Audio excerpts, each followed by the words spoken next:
Online कक्षा में सभी भैया बहनों का स्वागत। आज हम कक्षा 10वीं विषय गणित में प्रश्नावली 3 का अध्ययन करेंगे। पिछले दिनों से हम प्रश्नावली 3 का ही अध्ययन कर रहे हैं। इसमें आज जो हमारा चैप्टर होगा वो चैप्टर है मूलों का अस्तित्व। कोई भी द्विघात समीकरण है, वैसे जनरल है द्विघात समीकरण हम इसे मान लेते हैं ax² plus bx plus c बराबर 0। द्विघात समीकरण है, उसका अस्तित्व का पता हम कैसे लगाएंगे कि उसके मूलों का अस्तित्व है या नहीं है। तो यहां द्विघात समीकरण है ax² plus bx plus c बराबर 0। तो मूलों का अस्तित्व के लिए हम क्या करेंगे,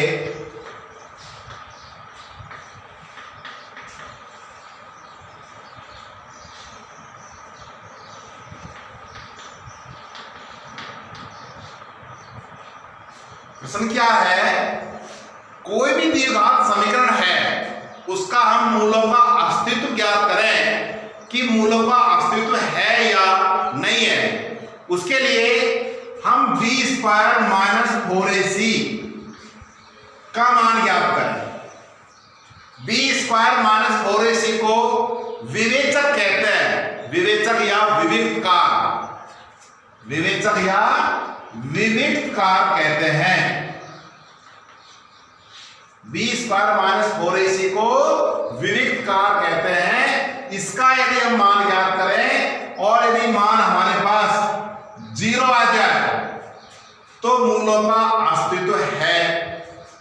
और b² माइनस 4ac का मान 0 से अधिक आ जाए, यानी b² माइनस 4ac का मान ज्ञात करने पर धनात्मक संख्या आ जाए, तब भी मूलों का अस्तित्व है। और b² माइनस 4ac का मान ऋणात्मक आ जाए, यानी 0 से कम आ जाए, तो मूलों का अस्तित्व नहीं है। क्या हुआ, द्विघात समीकरण के मूलों का अस्तित्व जांच करने के लिए हम क्या करेंगे, सबसे पहले हमने क्या किया कि जनरल समीकरण ले ली। जनरल द्विघात समीकरण ax² plus bx plus c बराबर 0। इसके मूलों का अस्तित्व ज्ञात करने के लिए हम b² माइनस 4ac का मान ज्ञात करेंगे। b² माइनस 4ac को विविक्तकार कहते हैं।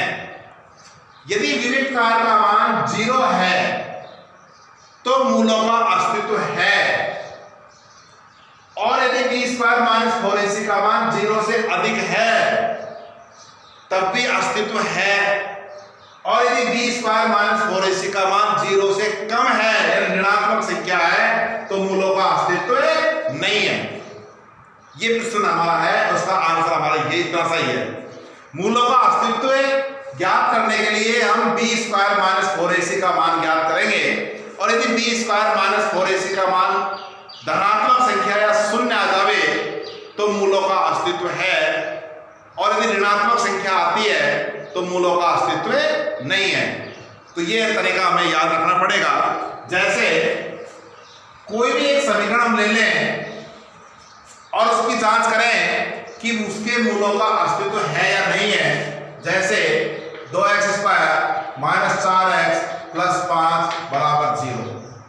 इसके मूलों का अस्तित्व के लिए हम क्या करेंगे, b² माइनस 4ac का मान ज्ञात करेंगे।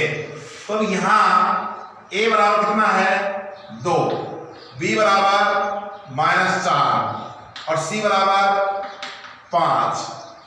तुलना कर दी, ax² plus bx plus c बराबर 0 से a का मान आ गया, b का मान आ गया और c का मान आ गया। तो b² माइनस 4ac का मान ज्ञात किया। b का मतलब माइनस 4 माइनस 4, a का मतलब 2 और c का मतलब 5। तो ये है माइनस 4 का वर्ग हो गया 4 चौका 16 माइनस 5 चौका 20 2 40, ये हो गया माइनस का 24। b² माइनस 4ac का मान ज्ञात किया।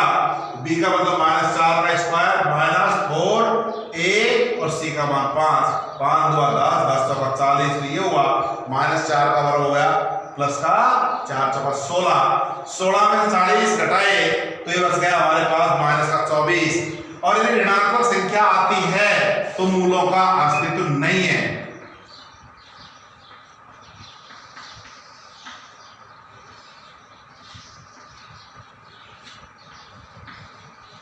मूलों का अस्तित्व नहीं है। और यदि धनात्मक संख्या या 20 स्क्वायर माइनस 4ac का मान 0 आ जाता तो मूलों का अस्तित्व था। आज का हमारा प्रश्न एक तो ये हुआ कि द्विघात समीकरण के मूलों का अस्तित्व ज्ञात कीजिए।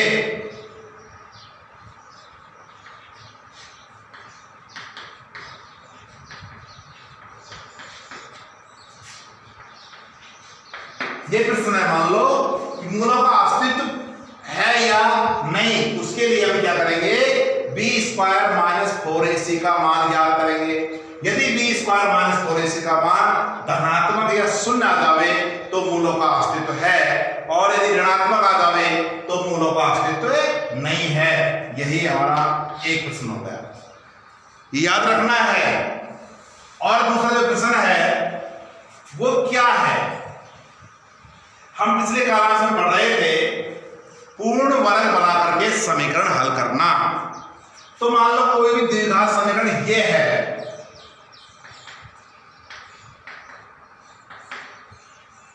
X square plus B x plus c बराबर 0 के मूल ज्ञात कीजिए। तो मूल ज्ञात करने के लिए हम इसे पूर्ण वर्ग विधि के द्वारा हल करते हैं। तो पूर्ण वर्ग विधि क्या थी, सबसे पहले समीकरण को सरल करना, सरल हो गई। उसके बाद में अचर पद को दक्षिण पक्ष में रखना, X square plus B X बराबर माइनस सी। अचर पद को दक्षिण पक्ष में रखना तो प्लस सी का क्या हो गया, माइनस सी हो गया। तीसरा स्टेप था एक्स स्क्वायर के गुणांक का प्रत्येक पद में भाग देने पर। तो यहां एक्स स्क्वायर गुणांक कितना है, ए है, ए का भाग देंगे, ए कट गया, इसमें ए का भाग देंगे बी एक्स बटा ए, और इसमें ए का भाग देंगे सी बटा ए, यानी ए का प्रत्येक पद में भाग दे दिया। अगला स्टेप था एक्स के गुणांक का आधा का वर्ग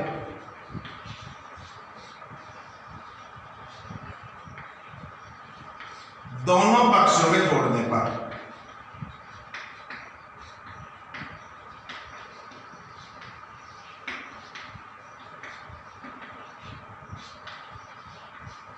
एक्स के गुणांक, एक्स गुणांक है बी बटा ए का आधा, आधा का मतलब होता है इसे 1 बटा 2 से गुणा करना, तो बी बटा 2 हो गया। का वर्ग, बी का वर्ग बी स्क्वायर और 2a का 4a स्क्वायर, दोनों पक्षों में जोड़ने पर। जोड़ दीजिए यहां एक्स स्क्वायर प्लस बी बटा ए एक्स प्लस बी स्क्वायर बटा 4a स्क्वायर बराबर माइनस सी बटा ए प्लस बी स्क्वायर बटा 4a स्क्वायर। दोनों पक्ष से पूर्ण वर्ग बन जाएंगे, जिनका वर्गमूल लेकर हम चर राशि x का मान ज्ञात कर लेते हैं। ये इसके स्टेप थे पूर्ण वर्ग बनाकर द्विघात समीकरण को हल करने का। ये पूर्ण वर्ग कैसे बनी, इसका वर्गमूल x, ये चिन्ह, इसका वर्गमूल b बटा 2a का होल स्क्वायर, इसका लेसन ले लिया 4a स्क्वायर, 4a स्क्वायर में a का भाग दिया 4a, उसको c से गुणा कर दिया 4ac प्लस इसमें इसका भाग दिया एक बार, एक को इससे गुणा कर दिया b स्क्वायर। इसका वर्गमूल ले लो, वर्गमूल लेने पर वर्गमूल लेंगे x प्लस b बटा 2a बराबर, ये हो गया प्लस माइनस को उलट गया, ये रूट में minus 4ac plus b square बटा 4a स्क्वायर, क्योंकि इसका वर्गमूल पहले जुड़ करके फिर लिया जाता है तो इसमें जुड़ नहीं सकता।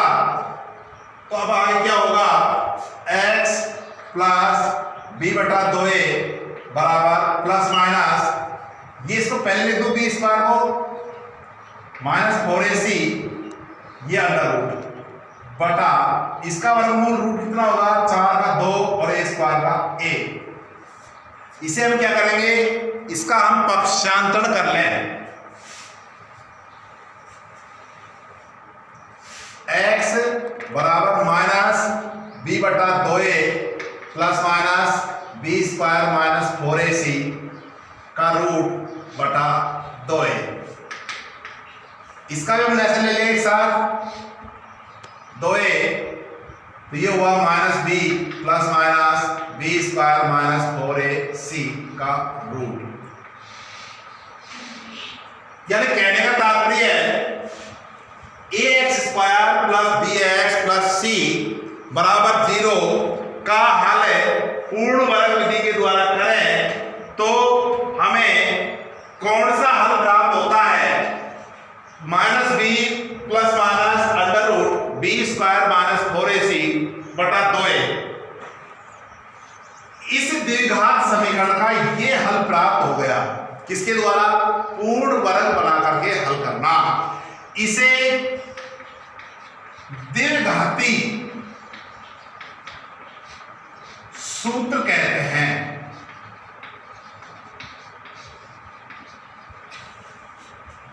द्विघात समीकरण ax square plus bx plus c बराबर 0 का हल पूर्ण वर्ग बना करके यदि हम हल करें तो इसका हल क्या प्राप्त होता है, x बराबर minus B plus minus under root B square minus 4ac बटा 2a। इसे द्विघाती सूत्र कहते हैं। कई गणितज्ञ इसे श्रीधर आचार्य या श्रीधराचार्य सूत्र के नाम से भी पुकारते हैं।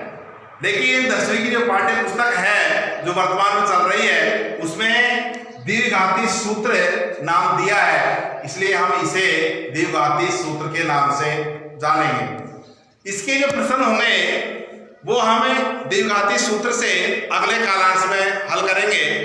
आज का जो टॉपिक है वो यही है कि द्विघात समीकरण के मूलों का अस्तित्व किस प्रकार से ज्ञात करेंगे, बी स्क्वायर माइनस 4ac ज्ञात करके।